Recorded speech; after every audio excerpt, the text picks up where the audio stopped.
Warning, this video contains team selection and captain choices which some viewers may find offensive.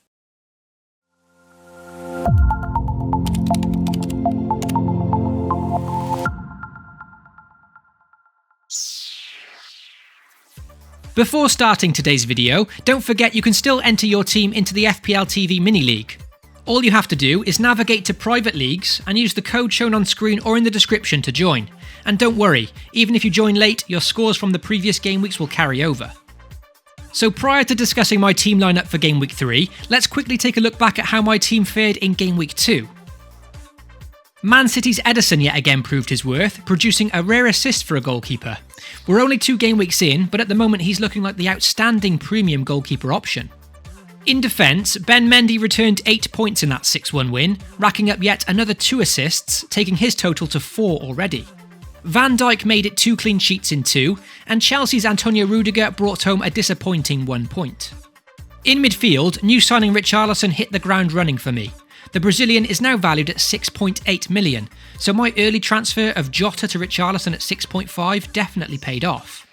Bernardo Silva somehow had 0 involvement in Man City's 6-goal thrashing and blanked in game week 2. And it was frustration again for Christian Eriksen, who at 9.5 million is certainly not justifying his price tag.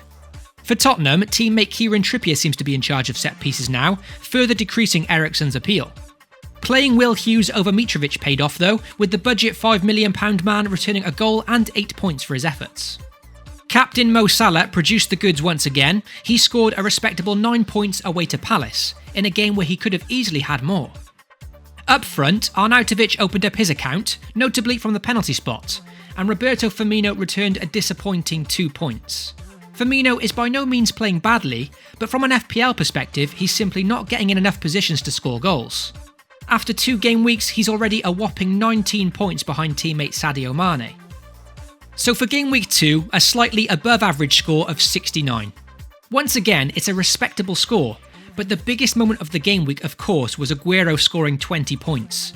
So for me to not even own the Argentine, it feels like a pretty disappointing game week overall. To look at it positively, I think a score of 69 without owning Aguero is actually pretty decent. So even though it's a drop in rank for me, I feel it could have been a lot worse. My rank now stands at 490k, with a point total of 147. So let's move on now to game week 3 and see how my team is lining up currently. So far, I've made just the 1 confirmed free transfer, with Christian Eriksen going out and Arsenal's Mkhitaryan coming in. Looking at how United defended against Brighton last week, I'm a bit worried that dropping Eriksen now could come back to bite me. But at 9.5 million, playing a bit deeper and seemingly being off set pieces, there was just too many reasons to get rid. I also made this transfer shortly before Mkhitaryan's price rise, and it's freed up 2.5 million, which I can use to strengthen elsewhere. So with that transfer made, this is how my team will currently line up in game week 3. My defence will again remain unchanged, with all 4 premium options getting the nod. Van Dijk is probably my best chance of a clean sheet, with a nice home fixture against Brighton in game week 3. In a perfect world, I'd love to be lining up Andrew Robertson and Marcus Alonso now instead of Van Dijk and Rudiger, but both would be sideways moves that I simply can't justify taking hits for. In midfield, new signing Mkhitaryan will line up alongside Bernardo Silva, the in-form Richarlison, and captain Mohamed Salah.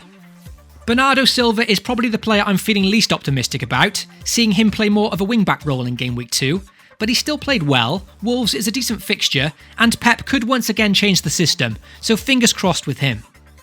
There's no question for me that Mohamed Salah gets the armband again for game week 3. Liverpool beat Brighton 9-1 over 2 fixtures last season, so I'm expecting big things from the Egyptian, and I'd be lying if I said I wasn't considering the triple captainship for Salah this game week. Up front sees all 3 strikers Mitrovic, Arnautovic and Roberto Firmino.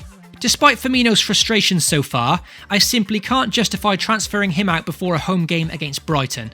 I feel 1 more game week is necessary, and this is simply the perfect fixture for him to prove his worth.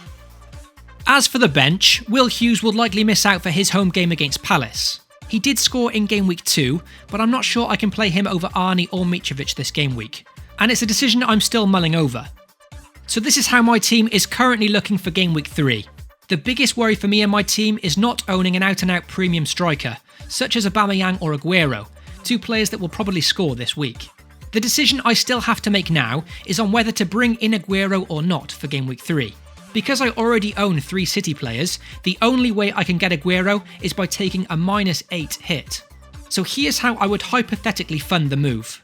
Bernardo Silva and Arnautovic would have to make way, and in would come Aguero and a budget midfielder such as Bournemouth's Fraser, or maybe even a punt on Arsenal's Iwobi. Of course, I don't like the idea of spending 8 points, and if I do this, it would mean that Aguero and the budget option would need to outscore Arnautovic and Bernardo by 8 points just to break even. But it's Aguero's form, fixtures and high ownership that are certainly worrying me.